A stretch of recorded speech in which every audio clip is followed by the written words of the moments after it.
Sizni aldash juda ham oson. 1.450.000 so'm turadi. Bu 550.000 so'm turadi. Bu 250.000 so'm turadi. Bu 500.000 so'm turadi.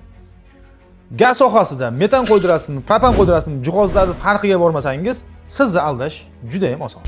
Bilganlaringizdek, Qunex Plus'ni podelkasi chiqdi. Ya'ni mana shuni hozir bittalab farqini ko'rsataman. Birinchi farqi ko'rinishdagi farqi, ya'ni ustidagi nakleykalarda farqini ko'rib turibsiz. Pastdagisi podelkasi, tepasidagi original.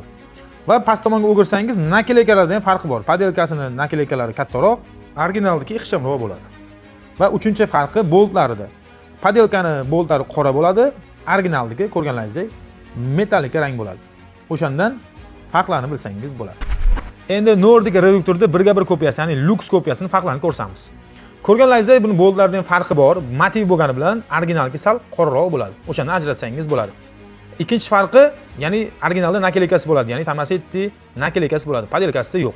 Va uchinchi farqi prokladkalarida, ya'ni podelkasiniki qizil bo'ladi, ko'rganlaringizdek, originalki sarg'ishroq bo'ladi. Videomiz yoqqan bo'lsa, bitta like bosib qo'ying-da, bu videoni iloji boricha metan, propan ustunovka qildiraman degan tanishlarga jo'natib qo'ying. Aldanib qolishmasin.